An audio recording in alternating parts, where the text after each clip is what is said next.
Okay, welcome to the third installment of the Information Technology Industry Council VPAT training.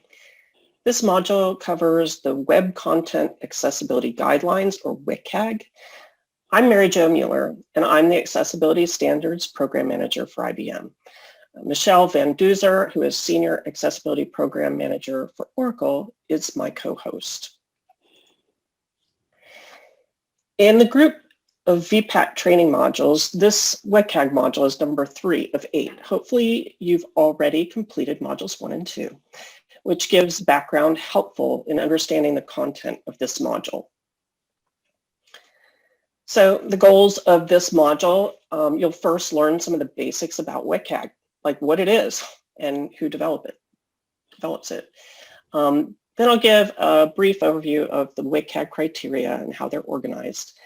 And then you'll learn how WCAG is applied to all products, including hardware, software, documentation, and support services.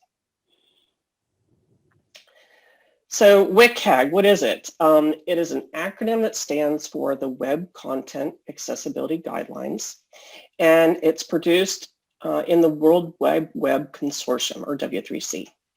The standard, it's contributed to and developed by a consortium of members who are all well-versed in accessibility, from people with disabilities to accessibility consultants to industry members, like companies that are members of ITI, who also developed the VPAT. WCAG as a standard is used throughout the world in policies and regulations as technical requirements for anything seen on a display, from web and non-web user interfaces and content to any form of electronic documentation. There are several versions of WCAG in existence. Some are final versions, like versions 1.0, 2.0, and 2.1. If you look at the standard itself, you'll see the words W3C recommendation. The recommended or the recommendation verbiage is terminology that the W3C uses to indicate it's a finalized standard. It doesn't mean that the criteria in WCAG are optional. They are required whenever used in regulatory requirements. So updates to WCAG, well, they've been pretty slow, coming about every 9 to 10 years. It just shows you how long standards development can be. It's kind of a tedious process. WCAG 1 came out in 1999, WCAG 2 in 2008, and 2.1 is the latest version, completed in June of 2018. Most regulations worldwide use either WCAG 2 or 2.1, and 2.1 is really basically version 2.0 plus new requirements, which cover mobile and touchscreen devices, as well as requirements that better address the user needs of people with low vision and cognitive and learning disabilities. So the WCAG levels, there's 3 levels to WCAG. There's level A, AA, and AAA. So each requirement in WCAG has been assigned a level as part of the standard. So when you're talking about conformance to WCAG as a whole, the levels are cumulative. So when a regulation says products must meet WCAG level AA, it means you need to meet both levels A and AA requirements. Most standards and policies that incorporate WCAG require level AA. There is a AAA level, but those requirements are often considered kind of above and beyond. They're sometimes more difficult requirements to implement or test. And currently, there are no regulations that require it. But it can make your content more accessible if you choose to do it.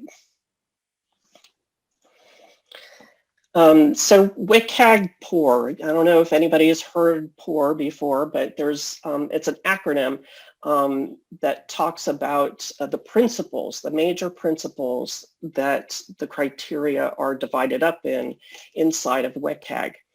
POR stands for perceivable, operable, understandable, and robust. And I'll get into a little more detail in the next couple slides. So the first two are perceivable and operable. Perceivable is what can be perceived by your senses, such as seeing or hearing. For content delivered to the user, they need to be able to perceive it in order to understand it or act on it. It's all about having content presented in a way that any user can know something's there, like having text alternatives for images or having captions and audio description for multimedia. Content needs to be implemented in a way it can be adapted or interpreted by assistive technology, like a screen reader. In general, it makes it easier for users to see and hear content, like having good contrast or allowing users to change the text size without losing content. Operable means the user can operate the content and the interactive elements, so they can use their preferred method of interaction. They may use a mouse or touch or a keyboard, or they may use their voice. Some of the criteria under this principle focus on making content keyboard accessible without navigation getting stuck or trapped in the content. Other criteria are about adapting timed aspects of the content so that a user can take the time that they need to complete the task. The operable principle also includes requirements for moving, blinking, or flashing content that could be distracting or cause some sort of physical harm, like seizures. Navigation is another important area, as users need to have easy ways to navigate, find what they're looking for, and be able to orient themselves to where they are in the content as they navigate. Understandable and robust. For the understandable principle, users need to be able to understand the content. For example, identifying the language of the content enables assistive technology to use the correct pronunciation of words. The content must also be consistent in how it's presented and operate in ways that are predictable. Finally, to help users avoid and correct mistakes by ensuring interactive elements, headings, and links are correctly labeled and input errors are easy to find and fix. The last principle is robust. This means that the content is compatible with assistive technology, browsers, and other user agents. It provides the right programmatic information to be interpreted and then relayed to the user. So WCAG is applied to non-web technologies by other standards and regulations, like, for example, US Section 508 and the European EN 301549 standards. This slide has a table with 3 columns. The first column is the technology or functionality, and the other 2 columns are revised 508 and the EN 301549. The purpose of this table is to show how the regulatory standards apply WCAG to various technologies, whether it fully applies all of the criteria, which is indicated in the table with the yes, or and both 508 and the EN apply all of the WCAG Level AA criteria to web-based documentation, and authoring tool functionality. Now that's Level A and AA, remember, because we talked about when a regulation picks it up, it's both. For non-web software and non-web documentation, both 508 and the EN have exceptions for certain WCAG criteria, which we'll go into in the next slides. Finally, there's the case of closed functionality software. So you may not know what a closed product is, so I'll explain real quickly. Closed products are those that are closed to installing assistive technology, such as a screen reader. Some examples are ATMs, printers, kiosks, and so forth. Software that's used to provide the user interface on these products has to be accessible and is covered by the closed functionality requirements. In the U.S. revised Section 508, it does not apply WCAG directly to closed product software. It has separate criteria for that software in the subsection on closed products. And that'll be covered in more detail in the 508 session. The EN 301549, on the other hand, it applies WCAG, but it makes some additional exceptions and also has some replacement criteria where it just references another section instead of using the exact verbiage from WCAG. So you have to kind of read that a little bit carefully if you're meeting the EN to make sure that you cover the requirements. So I'll get into the exceptions I was talking about. For 508, non-web documents aren't required to meet the following criteria. That is 2.1.4 bypass blocks, 2.4.5 multiple ways, 3.2.3 consistent navigation, and 3.2.4 consistent identification. These exceptions are stated in E205.5 accessibility standard, which is in the scoping chapter for 508. These exceptions came from the work that the World Wide Web Consortium Task Force, the WCAG to ICT Task Force, did to develop a document that shows how WCAG can be interpreted for non-web technologies.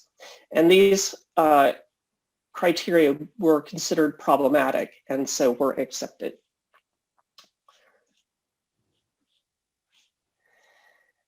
So for non-web software, there are also exceptions for some WCAG criteria in the US revised Section 508. Again, it's stated in the scoping chapter, but under E207.2, WCAG conformance, it shows an exception that non-web software is not required to conform to the same 4 criteria as on the previous slide: bypass blocks, multiple ways, consistent navigation, and consistent identification. It also has an exception for WCAG conformance requirement 3, which is complete processes. The EN 301549, on the other hand, has a few more exceptions in different cases. So I have put a table in there to list the accepted criteria and what technology has that exception, whether it's non-web documents, non-web software, and closed functionality software. The word required is in the table to show which technologies are required to meet those criteria. And in the other cells of the table, it shows how it's accepted as an exception. It's stated as an exception. The EN actually has, it has numbered sections for every single WCAG criteria. So it's really explicit in how it shows the criteria that has an exception in its description. Sometimes the verbiage is void, and sometimes it does not have to meet, and in one case it says not applicable. So that's why this table is kind of a good summarization. The one thing in common with 508 is that the same 4 criteria have an exception: 2.4.1 bypass blocks, 2.4.5 multiple ways, 3.2.3 consistent navigation, and 3.2.4 consistent identification. And the exception applies to non-web documents, non-web software, and closed functionality software. In addition, both non-web software and closed functionality software do not have to meet 2.4.2 page titled and 3.1.2 language of parts. Finally, closed functionality software does not have to meet 4.1.1 parsing and 4.1.2 name, role, and value. where the standard says does not have to meet. And it also has an exception for 1.1.3 status messages where it says not applicable. So that's kind of the rundown of all of the exceptions to applying WCAG criteria to non-web technologies. So support services are also important for accessibility. So support services are how customers get support for the technology products they purchased. There are statements in 508 and the EN 301-549 about making support services accessible. The revised 508 standards have provisions 603.3, accommodation of communication needs, which reads, ICT support services shall accommodate the communication needs of individuals with disabilities.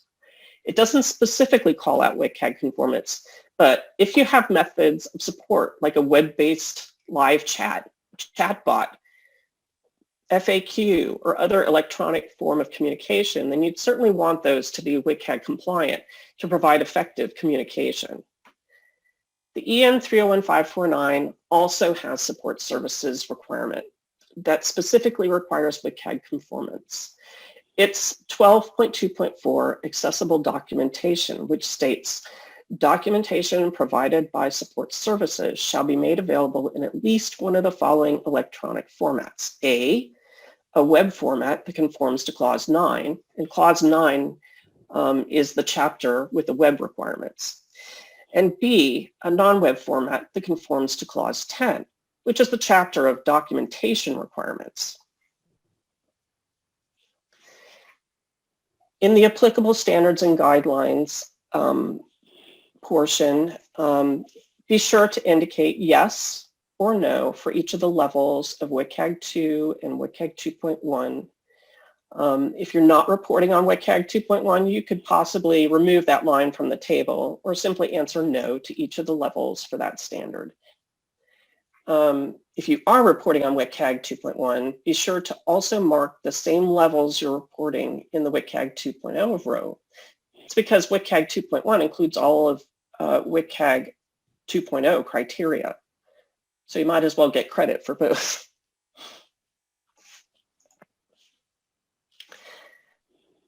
So the next slide is the WCAG 2.x report section of the VPAT. Levels A and AA. So I have two screenshots in here to show you the tables of the WCAG 2 section in the VPAT. Each table is for a level. There are actually 3 tables in the VPAT, one for level A, one for level AA, and one for AAA. So here on this page, I show the A and AA. In your ACR, you can choose to use these tables as is and have all of these tables as separate tables for the levels, or you can combine them into a single table. It's your choice, just as long as all of the requirements are listed. Each table has an area for notes, which you can provide information specific to that WCAG table, or you can simply delete the line if you have no comments or notes to put in there. When reporting WCAG conformance for each criteria, you'll fill in the conformance level, which we covered in the earlier training session. And then you add your remarks and explanations for each and every requirement, indicating how you meet or don't meet, or if there's some sort of workaround or issue, you would document it there. So this here is the WCAG 2 report section of the VPAT for level AAA. So far, there are, as I said, no regulations that require AAA criteria to be met, since they are more difficult to implement or test. You have a choice whether or not you want to strive to meet them.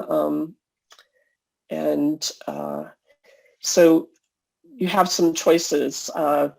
If you're not reporting on level AAA, you can accomplish this in a couple of ways in your ACR. You can mark no and the level AAA in the applicable standards and guidelines table, which is toward the top of the VPAT. And then you have a choice of how you want to handle that table of requirements for AAA. You can either report not tested and give a remark or explanation that says something like, this product has not been tested for conformance to WCAG level AAA. Or you can just delete the table altogether and then in the notes for the table section, write a statement that you removed it. Pretty simple. So I just wanted to show you, the previous slides, they were showing the WCAG tables as they appear in the WCAG edition of the VPAT. I thought it would be interesting for you to see the tables look a bit different in the other editions. This one's the international edition of the VPAT, and this has the most information in it because it's reporting 3 standards. So basically, this table shows you how all of the standards are applying WCAG to the various technologies. So you'll see here it's 1.1.1 non-text content, and this row shows all 7 requirements in the EN 301549. It lists them and how, it gives the number that's the chapter number and the requirement number that it is in the EN and what it applies to, because each chapter is to a different technology. And then it also shows the 3 places that the revised section 508 shows the incorporation of WCAG. So this is kind of a really good way to see how the other tables the other slides where I was talking about how WCAG's applied to the different technologies, and here you can actually see it for a requirement. And in the international version, it's in there for each and every of the WCAG requirements.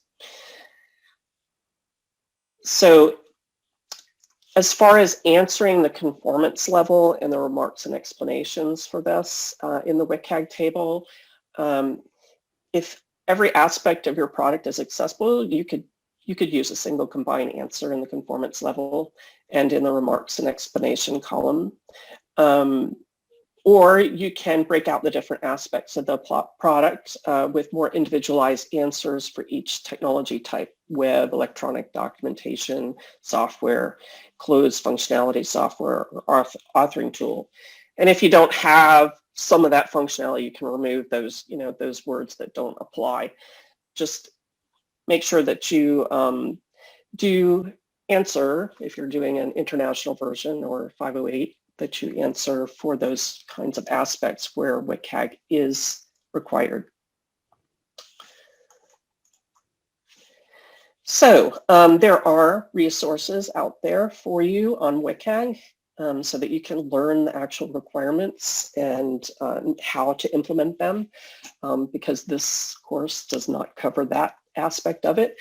There's the WCAG 2.1 standard at www.w3.org/tr/WCAG 2.1. There's WCAG 2.1 at a glance at www.w3.org/WAI/standards-guidelines/WCAG/glance, or how to meet WCAG, a quick reference, at www.w3.org/WAI/WCAG 2.1/quickref. So at this point, if you have any questions or feedback, you can contact info@itic.org or telephone 1-202-737-8888. So I want to again thank ITI and all of the companies who contributed to the development of this VPAT training. HP, IBM, Intel, Lexmark, Oracle, and VMware. And I'd also like to thank you for taking this VPAT training. That's it. So we want to open it for any questions at this point. If there's anything you want to ask, you can ask it in chat while we're recording this. And I don't see any at this point, so I'm going to go ahead and say thank you for attending and stop the recording.